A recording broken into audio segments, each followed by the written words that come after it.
Jai Hind everyone. My name is Gaurav Pawar and I hope your preparation is going on the right track. Here in this video, we will be doing the analysis of recently conducted examination by UPSC of geoscientist. दोस्तों ये exam हमारे लिए इसलिए भी जरूरी है, इसका analysis समझना इसलिए जरूरी है because this is the first examination conducted by UPSC and इस एग्जाम्स के थ्रू हम यूपीएससी का एक पैटर्न समझ सकते हैं कि डिफरेंट डिफरेंट सब्जेक्ट्स के, चाहे वो पॉलिटी हो, इकोनॉमी हो, हिस्ट्री हो, ज्योग्राफी हो, क्वेश्चन किस तरह से यूपीएससी फ्रेम कर रहा है और ये हमारे लिए हेल्पफुल हो सकता है for the upcoming beat CDS exam, civil service and the most important CAPF exam. So हर एक क्वेश्चन में मैं आपको बताने वाला हूं कि यूपीएससी का सोर्स क्या रहा है, देन किस टॉपिक्स के ऊपर ज्यादा क्वेश्चन पूछे गए हैं एंड क्वेश्चन पूछने का तरीका कैसा है. क्या यूपीएससी हमसे ये एक्सपेक्ट करता है कि आपको रॉट लर्निंग चाहिए, आपको रटा हुआ नॉलेज चाहिए, या आप प्रैक्टिकली किस तरह से अपने नॉलेज को एग्जीक्यूट करते हैं ये एक्सपेक्ट करता है. सो let us come back on the first question and before this just note it down कि इस जियो साइंटिस्ट एग्जामिनेशन में टोटल इकोनॉमिक्स के हमें 9 क्वेश्चंस देखने को मिलते हैं और इस 9 क्वेश्चंस को दोस्तों मैं डिवाइड करता हूं 3 कैटेगरी में, right. So the 4 question, 4 question जो है ये सीधे सीधे हमें नजर आते हैं हमारे इकोनॉमिक्स के कॉन्सेप्ट से रिलेटेड. ठीक है, कॉन्सेप्ट से रिलेटेड, राइट. आपको समझेगा मैं किसकी बात कर रहा हूं. देन फर्दर जो 2 क्वेश्चंस और हमें दिखते हैं, ठीक है, 2 क्वेश्चन है दोस्तों ये गवर्नमेंट की वेरियस स्कीम्स. ठीक है, गवर्नमेंट की जो भी स्कीम्स होती है, पॉलिसीज होती है, सो पॉलिसी रिलेटेड 2 क्वेश्चंस हमें देखने को मिलते हैं. एंड थर्ड, इकोनॉमिक्स से रिलेटेड जो इंपॉर्टेंट रिपोर्ट्स होती है, राइट, इंपॉर्टेंट रिपोर्ट्स होती है, सो रिपोर्ट्स के ऊपर 3 क्वेश्चन पूछे जा चुके हैं. सो यहां से आपको ये अंदाजा लगा लेना है दैट ये जो 2 चीजें हैं दोस्तों, ठीक है, ये तो हो गया हमारा इकोनॉमी का स्टैटिक पार्ट जिसे हम हमारे स्टैंडर्ड बुक से कवर करेंगे. और जो गवर्नमेंट स्कीम है, रिपोर्ट है, इससे आपको ध्यान में रखना है कि आपको करंट अफेयर को अंडर एस्टिमेट बिल्कुल नहीं करना है.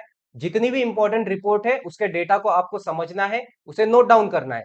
So let's come back to the first one, सबसे पहला क्वेश्चन. एंड दोस्तों मैं आपको साथ ही साथ इसका सोर्स भी बताने वाला हूं. So first question here, which of the following is or are considered to be a part or parts of broad money measure but not parts of narrow money. इनमें से किस एस्पेक्ट्स को हम ब्रॉड मनी का part consider करते हैं but narrow money का part consider नहीं करते हैं. ठीक है, and our options are the first, currency with the public, second demand deposit with bank, time deposit with bank. Now ये जो ऑप्शन है दोस्तों, इनिशियली हमें डिफिकल्ट लग सकते हैं बट उसी कैंडिडेट को डिफिकल्ट लगेगा जिसे अभी तक इकोनॉमिक्स का कुछ भी नॉलेज नहीं है, जिसने इकोनॉमिक्स कहीं ना कहीं से कवर किया है, राइट, या एटलीस्ट उसने एनसीईआरटी पढ़ा है. सो वो ये क्वेश्चन सॉल्व करने की कैपेबिलिटी रखता है. Now I will give you the source. अब इसका सोर्स क्या है?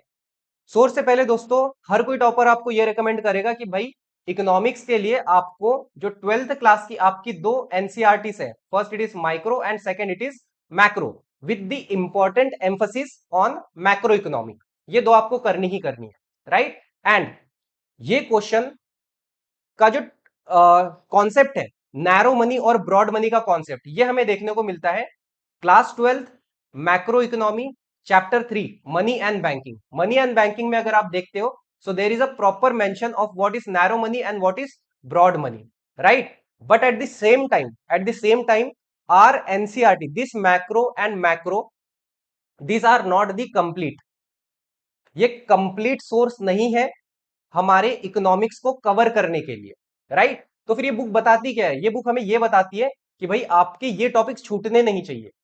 ये टॉपिक एनसीईआरटी में खुद इनकम्प्लीट है लेकिन हमें कहीं ना कहीं से कवर करना है. So based on that the module which we have prepared, achieve CAPF ने जो मॉड्यूल प्रिपेयर किया है, राइट, उसमें हमने प्रॉपरली यहाँ पे मेंशन किया है. Now just note it down here, this two M1 and M2 it is for narrow money, this two it is for the broad money, M3 और M4 जो है ये ब्रॉड मनी है. Now again I will get you back on the question that which of the following is are considered to be the part or parts of broad money. इनमें से कौन सा broad money का part है लेकिन narrow money का part नहीं है? So will check it out one by one. Currency with the public, right, this demonstrates currency with the public. अब देखो करेंसी विद द पब्लिक ये तो नैरो मनी का भी पार्ट है और ब्रॉड मनी का भी पार्ट है, ठीक है. सो ये दोनों का पार्ट है, राइट. सेकंड आप देखो demand deposit with the bank, demand deposit, right, ये हो गया हमारा bank, here it is demand deposit. अब जो डिमांड डिपॉजिट है ये नैरो मनी का भी पार्ट है और ये ब्रॉड मनी का भी पार्ट है, ठीक है, नैरो मनी ब्रॉड मनी. तो ये भी दोनों का पार्ट है, ठीक है, दोनों का पार्ट है ये। Now let us come back to the third option, that time deposit with bank. अब ये हो गया time deposit with the bank, ठीक है, टाइम डिपॉजिट विद बैंक। अब अगर आप देखते हो टाइम डिपॉजिट विद बैंक, ये हमारे नैरो मनी का हिस्सा नहीं है, ठीक है, नैरो मनी का हिस्सा ये नहीं है। And it is the part of broad money. Broad money जो M3 M4 है और ये इसका पार्ट है। Are you getting it? So हम क्या यहाँ पे किस पे टिक करेंगे, that which of the following is the part of broad money का पार्ट होना चाहिए बट नैरो मनी का नहीं होना चाहिए, right? So here how beautifully it is given in the notes, and so the right answer will be third, third only, ठीक है। सो जो हमारा ऑप्शन बी है that is third only, that is time deposit with bank, ये होगा दोस्तों हमारा सही आंसर। अब अब हमें यहां से समझना क्या है, हमें यह समझना है कि जो एनसीईआरटी में ऐसे जो कॉन्सेप्ट दिए हैं वो कॉन्सेप्ट खुद में इनकम्प्लीट हो, but it is our responsibility कि हम उसे पूरा अच्छे से आपको उसे समझना है। क्लियर? सो एंड ये जो मैं आपको दिखा रहा हूं, these are the screenshots of the module made by Achieve CAPF. Come back to second question. A bank generated savings credit of 1600 crore in the first round from saving deposit of 2000 crore. What is the cash reserve ratio fixed by the central bank? Now, अब ये question किस concept से आता है, किस topic का है ये क्वेश्चन? तो ये क्वेश्चन है दोस्तों, this question is related to the cash reserve ratio. आपको कैश रिजर्व रेशियो के बारे में पता होना चाहिए। अब क्या ये कैश रिजर्व रेशियो का कॉन्सेप्ट हमारे एनसीईआरटी में दिया है? बिल्कुल दिया है। Again so this is class 12 macro economy chapter 3 money and banking. अगर आप देखते हो तो यहाँ पे कैश रिजर्व रेशियो का मेंशन किया गया है। अगेन आई विल से कि जितना ब्रीफली उसे एक्सप्लेन करना था वो एक्सप्लेनेशन यहाँ पे लैक करता है, right? But the same thing has been added in our module. अगर आप यहाँ पे देखते हो कैश रिजर्व रेशियो क्या होता है, so here it is properly mention with an example, ठीक है, एग्जांपल से मैं आपको समझाऊंगा। सो let us consider a bank A has received 100 crore. Bank है उसने 100 करोड़ रुपए रिसीव किए हैं एज अ डिपॉजिट, डिपॉजिट के तौर पे। ये मैं हूं, मैं जाता हूं बैंक में, इस बैंक में मैंने 100 करोड़ डिपॉजिट किए, तो ये डिपॉजिट किसको रिसीव हुआ? बैंक को रिसीव हुआ। अब मान लो कि उस समय पे अगर CRR कैश रिजर्व रेशियो 3% है, ठीक है, 3% है, तो बैंक को क्या करना पड़ेगा? कैश रिजर्व रेशियो अगर 3% चल रहा है तो बैंक जो मेरा 100 करोड़ डिपॉजिट किया गया अमाउंट है उसमें से 3% उसे एकदम सेफ स्टोर करके रख लेना पड़ेगा। आई मीन वो उसे यूज नहीं कर सकता है। 3 करोड़, 100 करोड़ का 3 करोड़ कितना हो गया? 100 करोड़ का 3% कितना हो गया? 3 करोड़। तो ये जो 3 करोड़ है ये बैंक यूज नहीं कर सकता है। कल को चल के कितना यूज कर पाएगा? 97 करोड़, राइट? तो ये होता है कैश रिजर्व रेशियो। ये जो 3% है इसे कहते हैं cash reserve ratio. Now come back to the question. A bank generated saving credits of 1600 crore in the first round from a saving deposit of 2000 crore. दोस्तों इसका मतलब क्या है? इसका मतलब ये है कि ये जो बैंक है, बैंक के पास किसी ने 2000 करोड़ रुपए डिपॉजिट किए, 2000 करोड़ डिपॉजिट किए। अब इस 2000 करोड़ में से बैंक जो है वो सिर्फ 1600 करोड़ यूज कर सकता है। कितना? 1600 करोड़ यूज कर सकता है, ठीक है। इसका मतलब बैंक ने अपने सेफ हाउस में कितने पैसे स्टोर करके रखे हैं? 400 करोड़, जो कि वो यूज नहीं कर सकता है, जो कि वो यूज नहीं कर सकता है। और यही क्या कहलाता है? Cash reserve ratio. तो आपको बस ये बताना है कि भाई ये कितना परसेंट होगा, कितना परसेंट होगा, राइट? सो इसे कैसे करूंगा भाई? 2000 करोड़, 2000 करोड़ में से बैंक 1600 करोड़ यूज कर सकता है, तो कितना परसेंट कैश रिजर्व रेशियो हुआ? 400 करोड़ का कैश रिजर्व हो जाए होगा। इसे ही आप हमें क्या करना है? परसेंट में कवर करना है। कैसे करेंगे? 2000 करोड़ में अगर 1600 करोड़ है तो 1000 करोड़ में कितना हो जाएगा? 800 करोड़, करेक्ट है, ठीक है। तो फिर 100 में कितना हो जाएगा? 100 का हो जाएगा 80। कितना परसेंट बचेगा? 20% बचेगा, ठीक है। It is just a calculative part, right? So here the correct answer would be C. Clear? Come back to the third question. तीसरे क्वेश्चन पे आते हैं। In context of the economy the term capital goods refers to. Economic context में capital goods दोस्तों हम किसे कहते हैं? ठीक है, किसे कहते हैं? आर ऑप्शंस आर किसी भी एसेट को, या any durable good, that is owned for consumption of house hold, ऐसा कोई भी ड्यूरेबल गुड जो लंबे समय तक टिक सकता है और हाउस होल्ड कंजम्पशन में वो यूज होता है। Third, any asset that helps increase the income of house hold, ऐसा कोई भी एसेट जो हाउस होल्ड की इनकम बढ़ाने में हेल्पफुल होता है। Fourth, durable assets which are use to produce goods and services, ऐसा ड्यूरेबल एसेट जो गुड्स एंड सर्विसेज बनाने में यूज किया जाता है। ठीक है, सो पहले मैं आपको इसका सोर्स बताता हूं। इसका सोर्स है दोस्तों class 12 micro economic chapter 2 theory of consumer behavior. Again, it is not explained directly and the explanation is not complete. Explanation complete नहीं है, directly नहीं है, but it does has its mention in class 12 microeconomic chapter 2 theory of consumer behavior. आप जब दोस्तों इस chapter में normal goods, inferior goods पढ़ते हो, सब्सटीट्यूट गुड्स, कॉम्प्लीमेंट गुड्स पढ़ते हो, सो हम अल्टीमेटली क्या पढ़ रहे हैं? गुड्स के बारे में पढ़ रहे हैं। और जब हम गुड्स के बारे में पढ़ते हैं, इट इज आवर ड्यूटी कि हमें सभी प्रकार के गुड्स पता होने चाहिए। ठीक है, हालांकि ये डायरेक्टली दिया हुआ नहीं है, बट हम 12वीं के एनसीईआरटी को कुछ इस प्रकार से यूज करते हैं कि भाई उसमें से जो कॉन्सेप्ट है वो छूटना नहीं चाहिए। ओके, एंड इसका थोड़ा सा मेंशन दोस्तों जब हम पढ़ते हैं, it is chapter 2 of class 12 macro economics national income accounting. National income accounting में भी दोस्तों गुड्स एंड सर्विसेज का बहुत ज्यादा मेंशन होता है। उस समय भी हम गुड्स होता क्या है, फाइनल गुड्स क्या होता है, फिनिश गुड क्या होता है, ड्यूरेबल गुड्स क्या होता है, ये सारा हम कवर करते हैं। Okay, and with reference to NCERT जो हमने मॉड्यूल प्रिपेयर किया है, वहां पे आप देखोगे properly it is return capital goods क्या है। सो क्या होता है? Capital goods are goods that are used for conversion of basic goods to finish goods. कैपिटल गुड्स वो ड्यूरेबल गुड्स होते हैं जिसे मैं कुछ और प्रोड्यूस करने के लिए यूज करता हूं। एग्जाम्पल से मैं आपको समझाता हूं। लेट अस टेक कि भाई मेरा पेपर कप का बिजनेस है।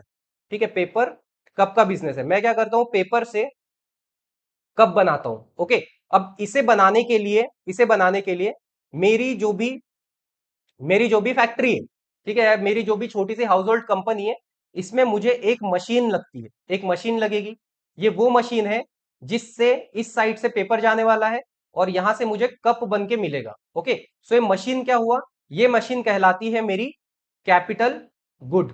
ठीक है, ये कैपिटल गुड है। ये क्या है? मेरा एक प्रकार का एसेट है, मेरे कंपनी के लिए एसेट है, राइट। अब इससे क्या कर रहा हूं मैं? कुछ बेसिक गुड यहां से इंसर्ट कर रहा हूं एंड मुझे एक फाइनल गुड बन के मिल रहा है, मुझे फिनिश्ड गुड बन के मिल रहा है, right. So this is called as the capital good. इसे हम क्या कहते हैं? इस मशीन को हम क्या कहते हैं? Capital good. क्यों? क्योंकि जो मशीन है ये मुझे कुछ और प्रोड्यूस करने में मदद कर रही है। So such goods are called as the capital goods, right. So will read it more. Plant, machinery and other assets are the example of finished good. Capital goods provide service without losing its essential functional characteristic, form and shape, except for the wear and depreciation. Furthermore, a capital good is a finished good because it does not require any further processing. ये जो machine है, जिस machine से मैं paper को cup में transform कर रहा हूं, कन्वर्ट कर रहा हूं, इस मशीन का खुद का कुछ ट्रांसफॉर्मेशन हो रहा है क्या? बिल्कुल नहीं। Okay, so now come back to the options. अब दोस्तों ऑप्शंस रीड करो कि कैपिटल गुड क्या होता है। किसी भी एसेट को हम कैपिटल गुड कहेंगे क्या? किसी भी एसेट को हम कैपिटल गुड नहीं कहते। Any durable good that is owned for consumption of house hold, क्या ऐसा कोई भी ड्यूरेबल गुड जिसे मैं हाउस होल्ड कंजम्पशन के लिए यूज करता हूं या ओन करता हूं, उसे कहेंगे क्या? नहीं। कैपिटल गुड वो होता है, वो ड्यूरेबल गुड होता है जिससे मैं कुछ और प्रोड्यूस कर रहा हूं। Clear? So if you read the fourth one, durable assets which are used to produce goods and services, जिससे मैं कुछ और प्रोड्यूस कर रहा हूं। So here this will be the correct explanation of capital goods. Again इसका भी mention आपको हमारे एनसीईआरटी में मिलेगा। Then fourth one, consider the following statement about monthly per capita expenditure, MPCE, monthly per capita expenditure का correct explanation क्या है? Statement one, it is often criticized for being an incomplete criterion for measuring poverty. Statement 2, it does not differentiate between the very poor and other poor. Statement 3, it takes expenditure of food and a few select items as proxy for income. Right? अब talking about its source, again दोस्तों इसका directly आपको कोई भी चीज economy के book में micro macro में नहीं मिलेगी या मिलना बहुत डिफिकल्ट है। क्यों? क्योंकि उसमें सारी चीजें अनऑर्गेनाइज तरीके से है। बट हर एक टॉपिक को हमें अच्छे से करना है, ठीक है।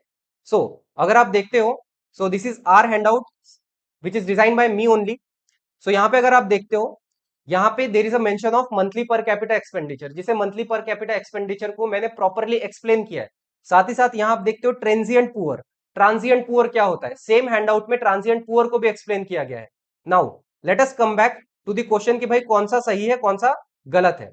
So, statement 1, it is often criticized for being an incomplete criterion for measuring poverty. Right? So, this statement is correct. MPCE is criticized as an incomplete measure of poverty because इसे incomplete माना जाता है। दोस्तों क्यों incomplete माना जाता है? क्योंकि मंथली पर कैपिटा एक्सपेंडिचर, ये जो क्राइटेरिया है, ठीक है, it only reflect the consumption expenditure. हम हमारे कंजम्पशन के ऊपर कितना खर्च करते हैं। कंजम्पशन इन द सेंस क्या हो गया कि भाई मैं कपड़े पहनूंगा तो ये भी क्या हो गया, एक प्रकार का कंजम्पशन एक्सपेंडिचर। मैं खाना खाऊंगा, ये भी क्या हुआ, कंजम्पशन एक्सपेंडिचर। राइट, तो वो इन चीजों को, जो रोटी कपड़ा मकान होता है, इनके ऊपर आप कितना एक्सपेंड कर रहे हो, सिर्फ वो काउंट किया जाता है। फिर आप सोचोगे सर फिर भी इसे इनकम्प्लीट क्यों माना जाता है। इसे इनकम्प्लीट इसे माना जाता है बिकॉज ये मैं मेरे एजुकेशन पे कितना खर्च कर रहा हूं ये काउंट नहीं कर रहा है। ये भी तो मेरे डे टू डे लाइफ का पार्ट है ना। राइट, तो ये सब इसमें काउंट नहीं किया जाता है। मैं मेरे हेल्थ पे कितना खर्च कर रहा हूं, राइट, ये काउंट नहीं किया जाता है। दैट इज वाई इसे इनकम्प्लीट क्राइटेरिया कहा गया है। So this statement is true. ये स्टेटमेंट जो है ये सही है। स्टेटमेंट अगर आप सेकंड देखते हो, what, it does not differentiate between the very poor and other poor. So this is also true. ये भी करेक्ट है। कैसे? It does not differentiate between very poor and other poor. In practice, poverty estimation uses MPC applies as a single poverty line. एक single criteria set करके रखा है, right? Anyone below it is counted as poor and it does not show the depth severity of poverty, right? Let us take कि भाई मान लो हमने एक poverty line set करके रखी है कि भाई जो एक दिन में खुद के ऊपर 30 रुपए भी खर्च नहीं कर सकता है, एक दिन में खुद के ऊपर 30 रुपए भी खर्च नहीं कर सकता है, राइट, उसे हम बिलो पुअर के नाम कैटेगरी में डालेंगे, और जो कर रहा है उसे हम अबव पुअर के कैटेगरी में डालेंगे या नॉन पुअर की कैटेगरी में डालेंगे। अब आप मान लो कि एक व्यक्ति है जो दिन में 31 रुपए खर्च कर पा रहा है, राइट, तो क्या वो तो गरीबी की बाउंड्री पे ही है ना। आर यू गेटिंग इट, है ना, but still he is called as the non poor. It is called as the non poor. That is why statement 2 is also correct because it does not differentiate between the very poor and other poor, कि भाई बहुत ज्यादा गरीब कौन है और थोड़ा कम गरीब कौन है, इसकी कोई प्रॉपर बाउंड्री नहीं है, right. So this is also true. Come back to statement 3, it takes expenditure on food and a few select item as proxy for income, right. So this statement is incorrect. Why? Because it takes expenditure on food and few select item as proxy income. This statement is incorrect because MPCE includes wide basket. MPCE में सिर्फ खाना और income से related ही चीजें count नहीं की जाती है, और भी कई सारी चीजों को कंसिडर किया जाता है, राइट, वाइल मेजरिंग और वाइल कैलकुलेटिंग दी और वाइल सेटिंग दी पॉवर्टी लाइन। क्या क्या चीज होती है उसमें? फूड होती है, क्लोथिंग होती है, fuel, education, health, durable good services, right. Hence this is incorrect. Okay, so after that तो दोस्तों ये चार क्वेश्चन थे जो कि कॉन्सेप्ट बेस्ड थे। अगर आपको एमपीसी नहीं पता तो आप वो क्वेश्चन सॉल्व नहीं कर पाओगे। अगर आपको ट्रांजिएंट पुअर नहीं पता आप क्वेश्चन सॉल्व नहीं कर पाओगे। आपको अगर ब्रॉड मनी नैरो मनी नहीं पता आप फिर से वो क्वेश्चन सॉल्व नहीं कर पाओगे, राइट। सो नाउ दोस्तों कुछ क्वेश्चन ऐसे थे which were based on the report, जो रिपोर्ट से रिलेटेड थे, राइट। सो देखो, according to the World Bank poverty and equity brief October 2025 की जो रिपोर्ट है, उस रिपोर्ट में यह कहा गया है कि 46% of the India's poor lived in which of the following state, right, इस रिपोर्ट में। सो इस रिपोर्ट को आप देखोगे, so again it is of October 2025, world Bank poverty and equity brief report. अब यहां पे प्रॉपरली दिया गया है that 46% of India's poor 46% of India's poor lived in 3 states. कौन कौन से है वो 3 स्टेट? उत्तर प्रदेश, बिहार और Maharashtra, right. So as it is, जो भी ऐसी हमारी रिपोर्ट्स आती है यूपीएससी में या आपको किसी भी करंट अफेयर मैगजीन में मिल जाएगा, सो आपको उसे इग्नोर नहीं करना है, आपको प्रॉपर गो थ्रू करना है। And this is how current affair के क्वेश्चन हमारे सब्जेक्ट से लिंक करके यूपीएससी पूछता है। ओके, सो ये चीज आपको याद रखनी है। सेकेंड इंपॉर्टेंट क्वेश्चन जो कि रिपोर्ट बेस्ड है। Now with reference to the human development report, human development report के रेफरेंस से 2023-24 में consider the following countries, Sri Lanka, Myanmar और Nepal. How many of the above countries are performing better in terms of human development than India. Human development report के accordingly इन तीनों में से ऐसे कौन से कंट्रीज है जो भारत से बेटर परफॉर्म कर रहे हैं, right? So let us see, this is human development report 2023-2024। So जब हम इसे कंपेयर करते हैं हमारे नेबरहुड से, so India ranks below China, China से नीचे है, श्रीलंका से नीचे है। इसका मतलब क्या हुआ, श्रीलंका हमसे ऊपर है, मालदीव्स हमारे ऊपर है, भूटान हमारे ऊपर है और बांग्लादेश हमारे ऊपर है, right? Whereas Myanmar, Myanmar, Nepal and Afghanistan ranked below India. ठीक है, समझ गया? तो ये रिपोर्ट हमें क्या बताती है? अभी तक दोस्तों हमारा रिपोर्ट पढ़ने का तरीका क्या था? हमारा तरीका ये था कि भाई टॉप थ्री और टॉप 5, ठीक है, टॉप 3 और टॉप 5 कंट्रीज कौन है किसी भी रिपोर्ट में, बॉटम 3 और बॉटम 5 कौन है, ठीक है, बॉटम 3 और बॉटम 5 कंट्रीज कौन है ये हम याद रखते थे, और इंडिया की क्या रैंकिंग है, इंडिया की क्या रैंकिंग है ये हम याद रखते थे।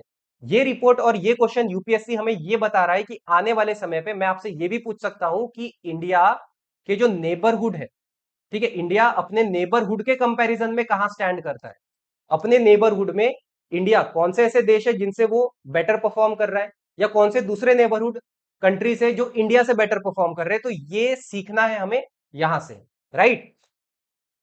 सो यहाँ पे जो करेक्ट आंसर आएगा सिर्फ ओनली वन, श्रीलंका ही ऐसा है जो भारत से बेटर परफॉर्म कर रहा है उस रिपोर्ट के अकॉर्डिंगली।